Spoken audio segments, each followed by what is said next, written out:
মৰমৰ ছাত্ৰ-ছাত্ৰীসকল স্বাগতম জনাইছোঁ মোৰ ইউটিউব চেনেল মোৰ হাতৰ আখৰলৈ। ছাত্ৰ-ছাত্ৰীসকল আজি অসম জাতীয় বিদ্যালয়ৰ ৪ৰ্থ শ্ৰেণীৰ নতুন বিজ্ঞান পাঠ্যপুথিৰ অধ্যায় ৬ গুটি বা বীজ পাঠটিৰ প্ৰশ্ন উত্তৰসমূহ আলোচনা কৰিবলৈ বিচাৰিছোঁ। গতিকে ছাত্ৰ-ছাত্ৰীসকল ভিডিঅ'টো অকণো স্কিপ নকৰি প্ৰথমৰ পৰা শেষলৈকে চাই যাবা আৰু প্ৰশ্ন উত্তৰসমূহ বহীত লিখি ল'বা। মোৰ এনেকুৱা ধৰণৰ ভিডিঅ' আপডেট পাবৰ বাবে তোমালোকে চেনেলটো প্লিজ ছাবস্ক্ৰাইব কৰিবা আৰু কাষত থকা বেল আইকনটো প্ৰেছ কৰি অল নটিফিকেশ্যন প্ৰেছ কৰিবা। তেন্তে পলম নকৰি ভিডিঅ'টো আৰম্ভ কৰিছোঁ। ১ নম্বৰত আছে ফুলৰ প্ৰধান অংশ কেইটা, কি ছবি আঁকি দেখুওৱা।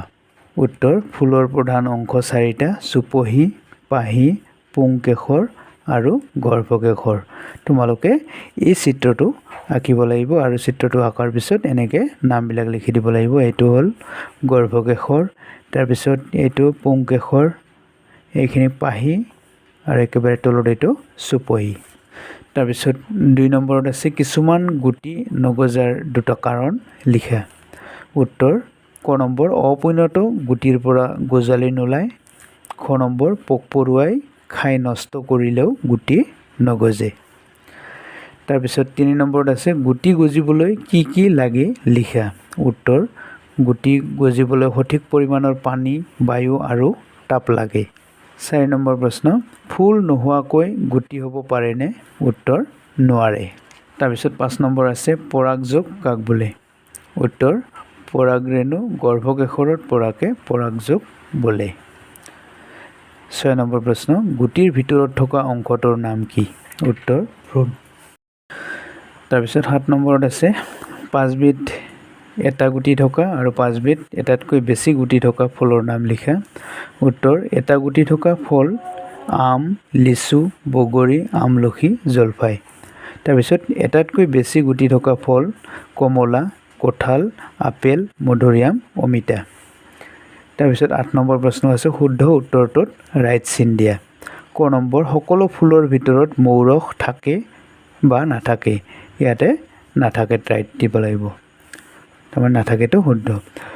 খ নম্বৰ পুংকেশৰৰ মূৰত ডিম্বক তৈয়াৰ হয় বা নহয়। এইটো হ'ব নহয়, কাৰণ গৰ্ভকেশৰৰ ভিতৰতহে ডিম্বক তৈয়াৰ হয়। গ নম্বৰ পৰাগৰেণু নহ'লেও গুটি হ'ব পাৰে বা নোৱাৰে। এইটো হ'ব নোৱাৰে। তাৰপিছত খ নম্বৰ বতাহে উদ্ভিদৰ বংশবৃদ্ধিত সহায় কৰে বা নকৰে। এইটো হ'ব কৰে। ঙ নম্বৰ বটলত ভৰাই থোৱা শুকান গুটি গজিব পাৰে নে নোৱাৰে। এইটো হ'ব নোৱাৰে, গতিকে নোৱাৰেত ৰাইট চিন দিব লাগিব। প্ৰথম ৬ নম্বৰ পানীত ডুব গৈ থকা বীজৰ পৰা গজালি ওলায় নে নোলায়। এইটো হ'ব নোলায়। তাৰপিছত ৯ নম্বৰত আছে পাঠটোত থকা ইংৰাজী প্ৰতিশব্দসমূহৰ এখন তালিকা প্ৰস্তুত কৰা। তোমালোকে এনেদৰে লিখিবা ফ্লাৱাৰ মানে ফুল, ফ্ৰুইট মানে ফল, চিড মানে বীজ বা গুটি, চিডলিং মানে গছপুলি, এমব্ৰিঅ' মানে ভ্ৰূণ, নেক্টাৰ মানে মৌৰস, কেলিক্স মানে চুপহি, পেটেল মানে পাহি, ষ্টেমেন মানে পুংকেশৰ, কাৰ্পেল মানে গৰ্ভকেশৰ, পলেন গ্ৰেইন মানে পৰাগৰেণু, অভাৰী মানে গৰ্ভাশয়, অভিউল মানে ডিম্বক, স্মেল মানে গোন্ধ, ইনচেক্টছ মানে পোক পৰুৱা, বাটাৰফ্লাই মানে পখিলা, পলিনেশ্যন মানে পৰাগযোগ, স্প্ৰাউটছ মানে নতুন গছপুলি, এলাগি মানে শেলাই, ফাৰ্ণ মানে ঢেকীয়া, চুগাৰ কেন মানে কুঁহিয়াৰ, গিঞ্জাৰ মানে আদা, ষ্টেম মানে গাগছ। ছাত্ৰ-ছাত্ৰীসকল গুটি বা বীজ পাঠটিৰ প্ৰশ্ন উত্তৰ ইমানখিনি আছিল। ভিডিঅ'টো কেনেকুৱা পালা যদি ভাল লাগিলে লাইক আৰু কমেণ্ট কৰি জনাবা আৰু তোমালোকৰ বন্ধুবৰ্গৰ মাজলৈও শ্বেয়াৰ কৰিবা যাতে তেওঁলোকেও এই ভিডিঅ'টো পায়। আৰু যিসকলে মোৰ চেনেলটোলৈ নতুনকৈ আহিছা অনুগ্ৰহ কৰি চেনেলটো ছাবস্ক্ৰাইব কৰি কাষত থকা বেল আইকনটো প্ৰেছ কৰি অল নটিফিকেশ্যন প্ৰেছ কৰিবা যাতে মই দিয়া পৰৱৰ্তী ভিডিঅ'বোৰো তোমালোকৰ নটিফিকেশ্যনত গৈ পায়। ভিডিঅ'টো চোৱাৰ বাবে ধন্যবাদ।